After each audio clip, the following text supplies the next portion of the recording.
Ասենք Փառք Աստծո սիրո մեջ չափազանց մեծ նախանձ կա։ Այդպես նաև համար կա, երբ որ կարդում ենք Երգեր Գոստուղտ 8-րդ գլխի 6 համարի 2-րդ կեսից ինչ ա գրում Սուրբ Գիրքը։ Վասնձի սերը մաղան պես զորավոր ու նախանձը գերեզբանի պես խիստ է։ Անոր կայծերը սաստիկ բոցավար կրակի կայծեր է։ Այս սիրո մեջ չափազանց մեծ նախանձ կա և նա գերեզմանի պես խիստ է։ Որովհետև ինչքան էլ ամուսնու սերը մեծ լինի իրա կնոջ նկատմամբ, ովա շատ տեղեր էլ դա արտահայտվում է այդ մեծ սերը իրա կնոջ նկատմամբ, բայց չափազանց մեծ նախանձ կա, երբ որ հարց առաջանում այդ կինը որոշ չափով նաև ուրիշին է լինի, այդտեղ շատ չափազանց մեծ նախանձ կա, և այդ նախանձը շատ խիստ է, որ այդ կինը մենակ իրան է պատկանում։ Ես ուզում եմ կարդալ Հովհաննես ավետարան 2-րդ գլուխ 13 համարից։ Հրեի Զատիկը մոտ էր, ուստի Հիսուս Երուսաղեմ գնաց։ Տաճարի մեջ գտավ արջար ու ոչխար և աղավնի ծախողներ և ստակ փոխողներ ալ, որոնք նստել են, չվանե խարազան նշինելով ամենքը տաճարեն դուրս անեց։ Ոչխարներն ալ ու արջարներն ալ, ստակ փոխողներում պղինձները ցիության հրավ և սեղանները կործանեց։ Աղավնի ծախողներուն ըսավ,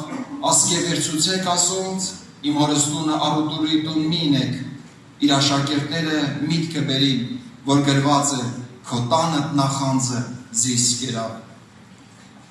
Չափազանց խիստ է այդ նախանձը։ Համար, երբ որ նայում ենք այս համարներին, տեսնում ենք Հիսուսը մտել էր տաճար, որտեղից էին առաջացել Արուտուր անողները, ստակ փոխողները։ Եվ ինչի էր այդ հաճույքը առաջացել Աստծո տան մեջ էդի իրագործելու։ Եթե մարդ ուզում է ստակ փոխի, եթե մարդ ուզում է Արուտուր անի, ինչ կարիք Աստծո տաճարի մեջ այդ բան անելու։ Բայց բանից պարզվում է հայտնվել էին մարդիկ Աստծո տաճարի մեջ, Աստծո տան մեջ հայտնվել էին առևտուր անողները, ստակ փոխողները, որտեղ նրանք կարողանում էին ապրել։ Դրա համար այսօր եկեղեցում, եթե եղբայրների սրտի մեջ դրված է խոսալ Աստծո նախանձի մասին, մենք կարողանանք հստակ հասկանալ, որ Աստված ամեն բանից առաջ իր եկեղեցուն զգուշացնում է։ Նա իր խոսք ուղարկում է իր եկեղեցուն, իր տանը, որպես իր տունը պատրաստի, որովհետև այդ նախանձը սկսում է գործել, որովհետև երբ որ Հիսուսի նախանձը գործեց, նա կործանել է, նա շինել է խարազան, մտել է իր տունը, ուրիշի տուն չի մտել, իսկ սա Աստծո տունն է։ Եվ թեկուզ կարող է լինեն իր տան մեջ շատ առևտրականներ, որտեղ առևտուր անողի համար հաճույք Աստծո տան մեջ մնալ, որտեղ ունի իր շահը, որտեղ ունի իր կյանքը, որտեղ կարողանում է վաստակի, որտեղ կարողանում է օգտվել Աստծո տաճարի ամեն մի բարությունից, բայց այնտեղ առևտրականի կյանքում սեր չի ծնվում, նա չի սովորում Աստծուն սիրել, որ մի առևտրականներ այստեղ սովորել և մտահոգվել Աստծո տան վրա, նրանք սովորել են Աստծո տան մեջ ուղղակի առևտուր անել, բայց ոչ որ չէր սովորել ով է Աստված և ինչ կա Աստծո մեջ բնակված։ Դրա համար Հիսուսը մտնում է իր տունը և մաքրում է ամեն մի տեսակ աղտեղությունից։ Դրա համար գալիս է ժամանակը, որտեղ Աստված որոշում է իր նախանձը իրագործել։ Դրա համար ոչ մի առևտրականին, երբ որ կարդում ենք ստակ փոխողներ կային, առևտրականներ կային, ծախողներ կային, առնողներ կային, ոչ մեկի չասեց եկեք գնանք աղոթք անենք։ Գրված է բոլորին դուրս հանեց։ Եվ դրա համար ես ուզում եմ կարդալ նորից համարներ, որպեսզի մենք կարողանանք ավելի ճիշտ հասկանալ այդ նախանձը և որպեսզի մեր աչքերի առաջ դնենք։ Դա գրված է Եզեկիելի 9-րդ գլխի 4-րդ համարից գրված. Եվ Տեր անոր ըսավ. Երուսաղեմ քաղաքի մեջ են անցիր, եւ անոր մեջ եղած բոլոր պղծությունների համար հառաչող ու վախպացող մարդկանց ճակատների վրա նշան դիր, իսկ մյուսներին ասավ, անոր քաղաքեն անցեք ու զարկեցեք, աշկերնիկ թող չխնայե եւ մի ողորմեցեք ծերը, երիտասարդը, կույսը, պստիկը, տղաքն ու կիները, սպանեցեք ու գործընծուցեք, բայց վրան նշան ունեցող մարդուն ամենևին մի մոտենակ, իմ սրբանե սկսեք, ուստի տանը արջև եղող ծեր մարդոց մեզ կսան, եւ անոնց ասավ, տունը ապականվեցավ, եւ եղկավիթը մեռելներով լեցվեցավ, գրում Աստծո խոսքը։ Աստծո նախանձը բորբոքվել է,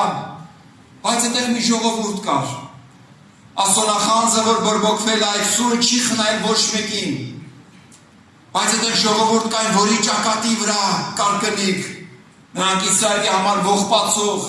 իր մեղքի համար տառապող մարդկանց, նրանց վրա ճակատ կա, նրանց ճակատի վրա կնիկ կա։ Եթե մեկը եկել Աստծո տուն եւ նրա ներսը ողջ կա, սուգ կա, նա հառաչում է իր մեղքի համար, նրա ճակատի վրա կնիկ կա, որտեղ նա Աստծուն է պատկանում, բայց մնացած մարդկանց վրա Աստծո սուրը աշխատում է, նրանց ասում է եւ ամենքը սկսեցին եւ գրված է որ այդ ամեն ինչը սկսեց Աստծո տնից եւ չխնայեց ոչ մեկին, այսպես Աստծո նախանձը։ Ես ուզում եմ կարդալ նորից մի տեղ Մաղայաքյան 3-րդ գլխի 15 համարից։ Հիմա մենք հպարտներուն երանի կնենք, ամբարիշտությունը նողներուն անգամ բարեշեն կլնան, Աստվածալ կփորձեն ու կազատին, այնատեն Տերոջ մե վախցողները իրարու հետ խոսեցան, Տերը մտի գրավոր լսեց,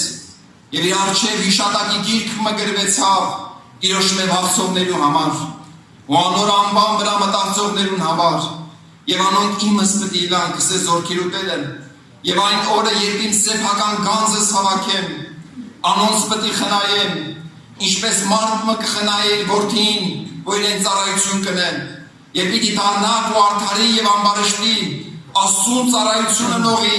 եւ անոր ծառայություն չնողի տարբերությունը պիտի տեսնեք,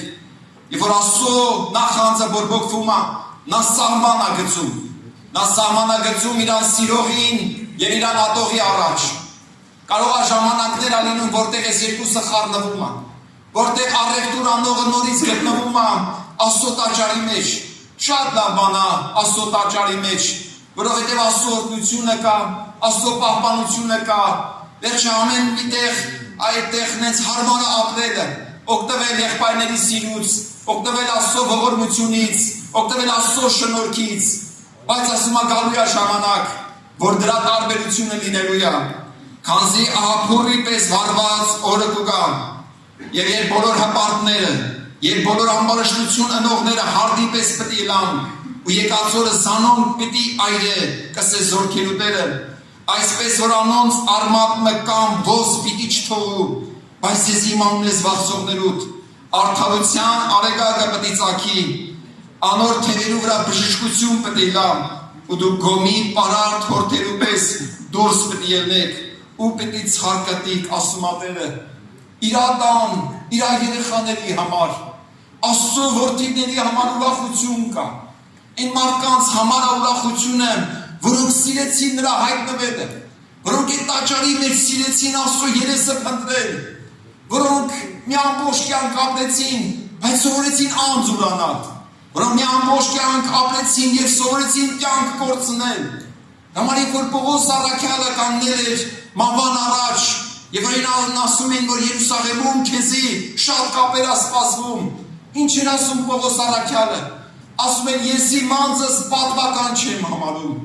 դա սովորել էր ամեն բանի մեջ կյանք կորցնել, սրանք են մարդիկ են, որ Աստծո տաճարի մեջ ապրում են, որոնք սովորել են մեղքին դեմ կենալ, որոնք սովորել են տառապել, որոնք գնացել են մինչև մահ, բայց չեն հաշտվել մեղքի հետ, չեն հաշտվել առևտուրի հետ, չեն սովորել բանակցել Աստծո հետ եւ իր ցանկությունը առաջ տանել։ Դրա համար ինչա գրված, եւ որ կարդում ենք Առակաց գլուխ 6-րդ գլուխ 34 համարում, քանզի նախանձը էրիկը կկատղեցնե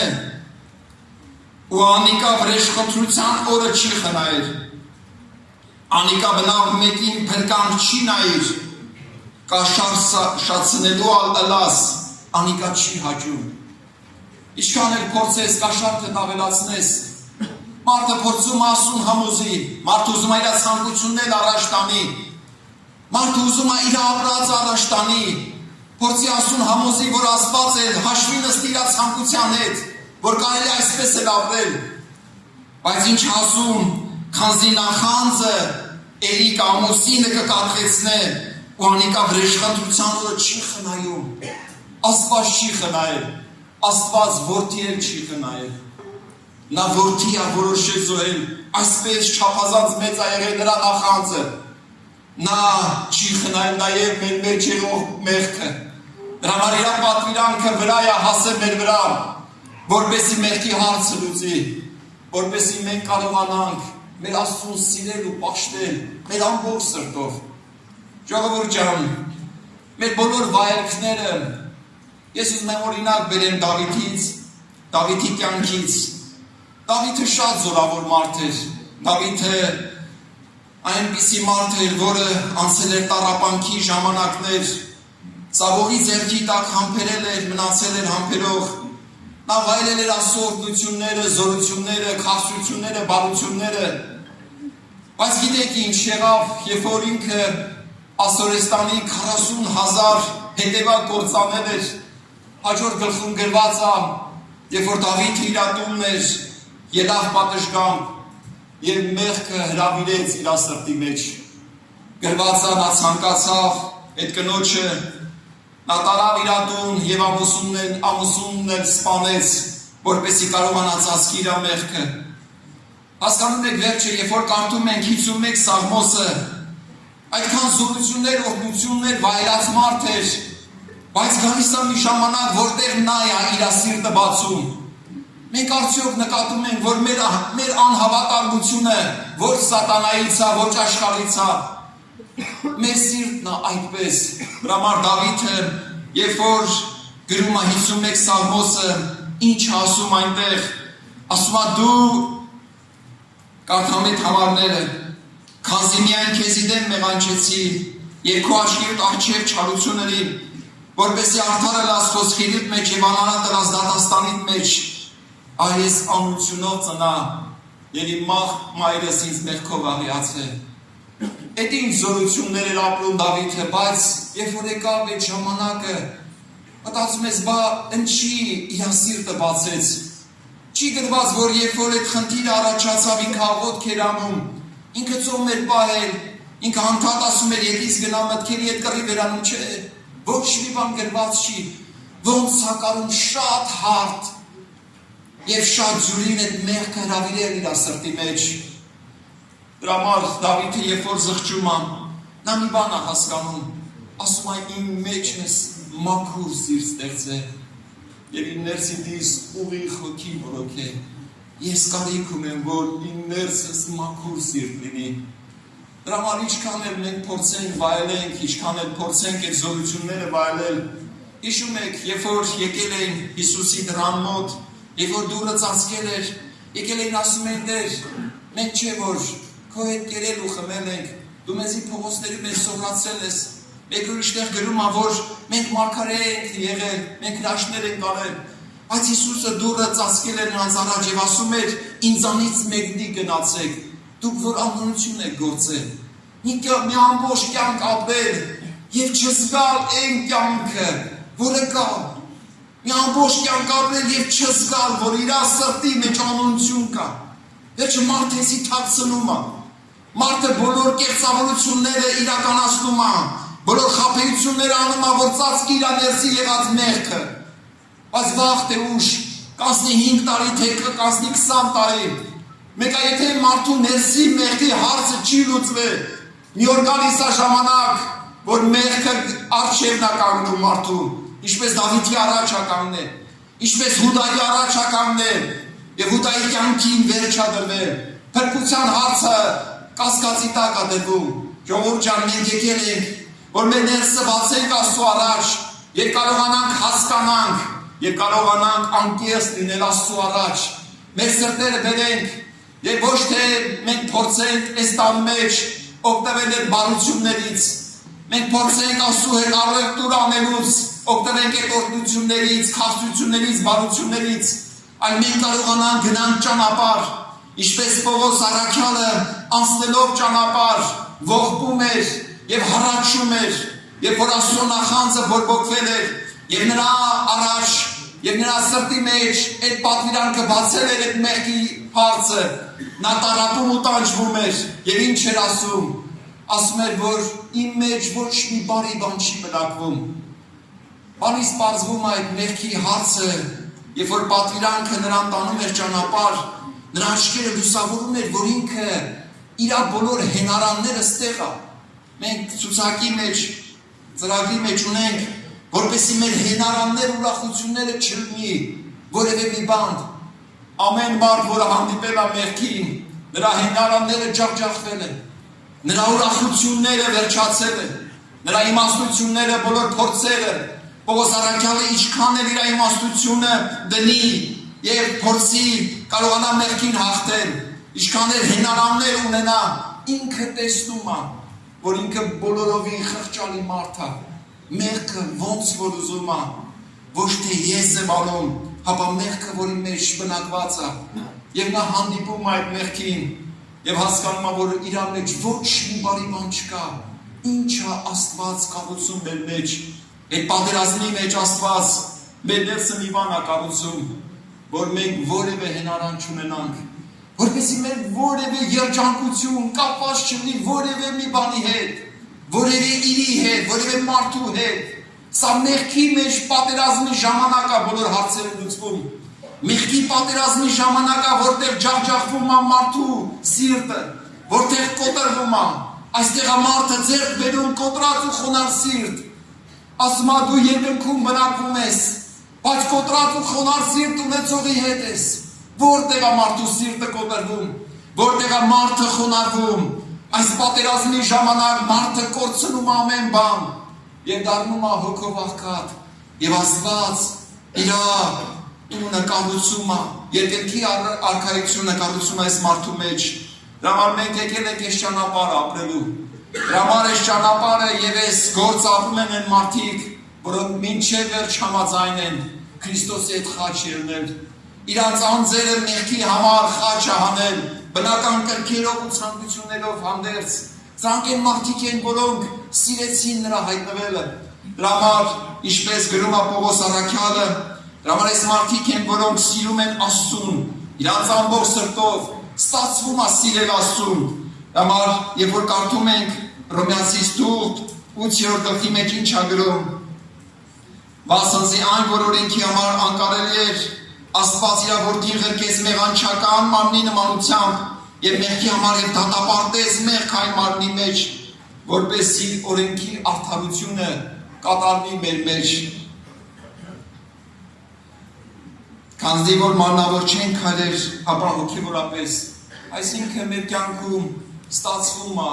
նրան սիրել, նրան պաշտել,